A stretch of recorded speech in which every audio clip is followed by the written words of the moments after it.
It's so pretty. This is perfect. What did you eat?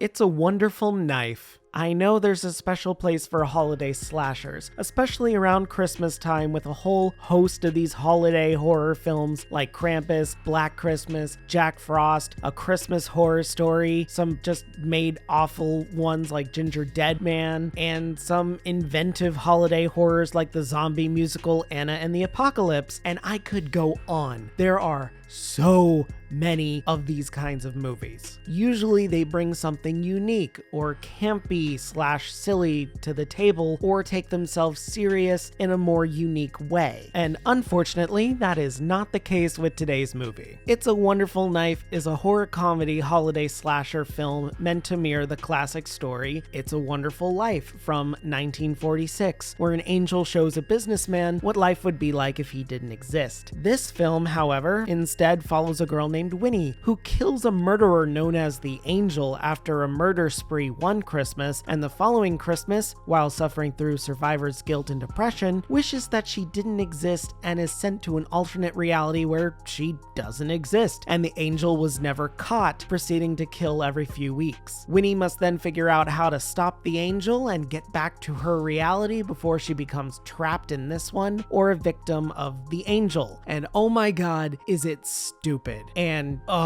don't get me wrong, I expected this to be dumb, but this is the absolute worst kind of dumb. It's lazy. The writing is boring, the characters are completely stupid, and the funny people in this aren't allowed to be funny. Let's break it down a little bit. This film stars Jane Widdop as Winnie, and when she's not being overly annoyed or depressed, she's fine for the most part. Jessica McLeod is her co-star, playing a girl named Bernie, or Weirdo as the other characters call her, which is just bizarre even in universe. Nobody seems to like her character, and yet she's just randomly at other people's parties and tolerates everyone throwing food at her for no reason. They give a reason in the film, but it's like a throwaway line. It's weird. It's bizarre. Maybe Weirdo works as a title. I don't know. It's very, very dumb. Honestly, the only fun characters in this are the lesbian aunts played by Katherine Isbell and Cassandra Node, and only in the first third of the film when they're on screen together. It is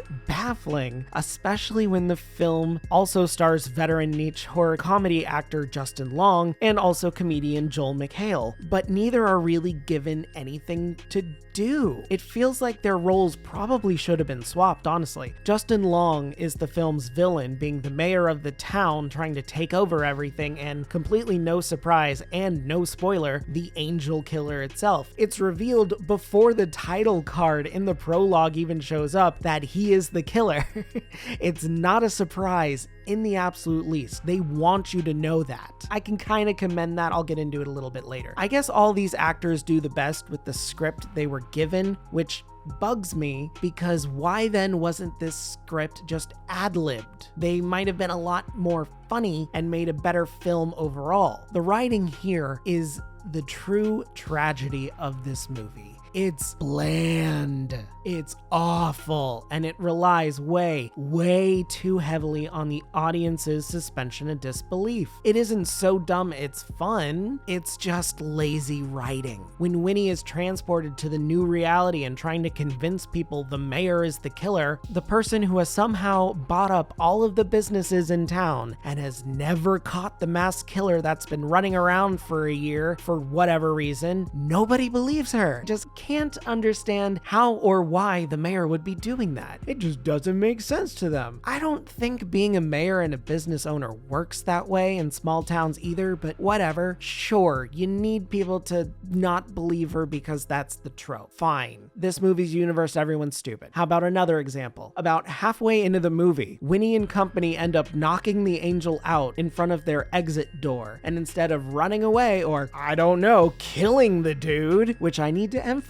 is Winnie's goal, by the way, they spend, and I timed it, 2 minutes. 2 minutes. tiptoeing around this comatose killer, making sure that he was still alive, and then weighing their options to either run away or unmask him or kill him before finally making their decision as the killer wakes up. Are you kidding me? I should never be screaming, "Just kill him already," at characters on screen. They had so much time, so much opportunity. This isn't like characters in slasher films blatantly ignoring the exit and running into a separate room or running upstairs when the front door is right there. Why can't we just get in the running car?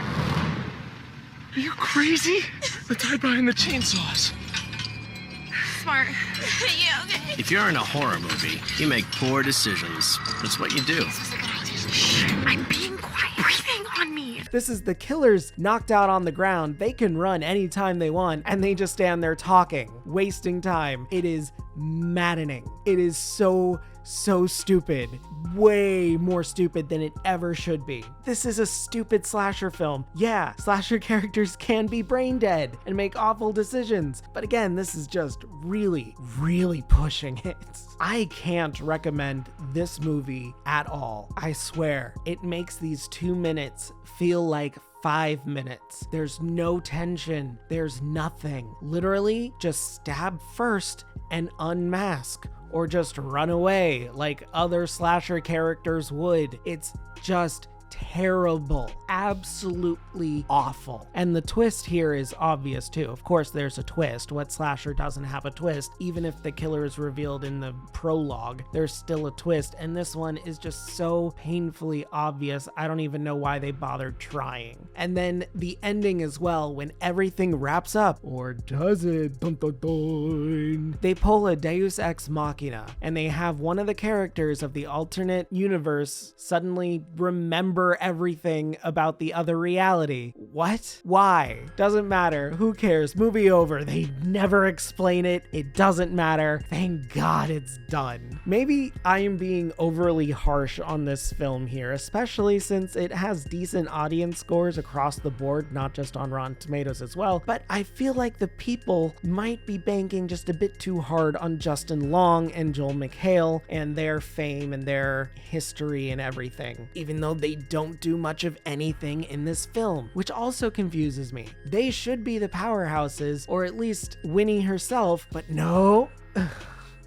Oh, it's so painful. Even the deaths in this movie are dull. There's not a lot of gore at all. And the only somewhat creative death in this film is in the prologue, with a guy who gets his head impaled from behind by a candy cane lawn ornament. And I feel like I've seen that done before a few times in other holiday slashers. Can't really tell off the top of my head, but it feels really familiar. This movie was written by Michael Kennedy, and I am completely baffled that he's one of the people who co-wrote 2020's Freaky, which was a very fun horror movie spin on Freaky Friday, and honestly was pretty fun. I really liked it. This follow-up, however, is a huge step back for that. Seriously, what were you thinking with this writing? It's bad. The director, Tyler McIntyre, I guess did a decent job with cinematography, but again, most of it is just stale and uninteresting, and his direction for the characters don't really go anywhere. No wonder he directed my least liked segment from VHS 99, being the Gawkers thing. That sucked. Everything about this film feels lazy and half-hearted, and I can't recommend it at all. Despite having a decent cast and somewhat changing up the formula by revealing its killer's identity at the start and also celebrating LGBTQ+ relationships, that's pretty much it. It's not funny at all. It's not really unique. It's not gory. It's not creative. And it really just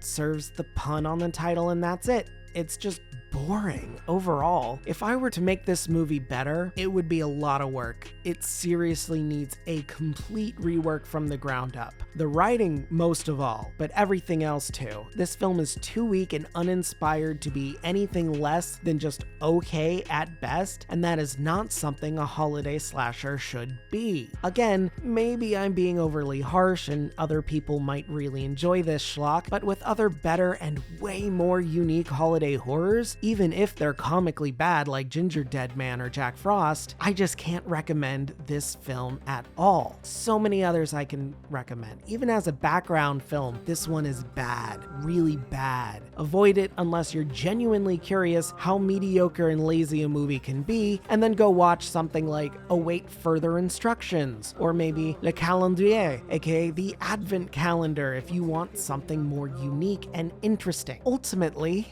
It's a Wonderful Knife gets an abysmal 4 out of 10 from me. Hey guys, thanks for sticking around for another one, and I haven't seen a bad movie in a while. I've seen mediocre and just okay films, but this one pisses me off. Something fierce. It really was that moment where I'm just screaming at the TV, just kill him already. Oh, it's so bad. I can't get over that scene. As soon as I saw that scene, I'm like, okay, I'm making a video about this because I need to vent about this. This sucks. This is so bad. I don't know what tiny ass budget went into this. It grossed under $1 million, so I'm totally all right with that. This film really didn't deserve much more than that at all. Honestly, in this end segment, I'm going to be putting up posters for a few holiday horrors that I find at least interesting or unique that you should check out. And then let me know what you guys think about this. Did you actually see this movie? Do you like Christmas horror movies or Hanukkah slashers or just holiday-esque type things in the winter? I don't know. Let me know in the comments below. And then after that, don't forget to like, subscribe, ring the bell so you don't miss a video. My socials are down there in the corner. This might be the last video of the year for me. I'm not sure. We'll see how busy Christmas will be. But otherwise, Merry Christmas! Happy holidays! See you next year! Have a great day, and if you're not, have a better one. See ya! I'm just a ghost in your stereo, the fading memory of a shipwreck in the undertow. You're just a lost song on your own, and I'm just a ghost in your stereo.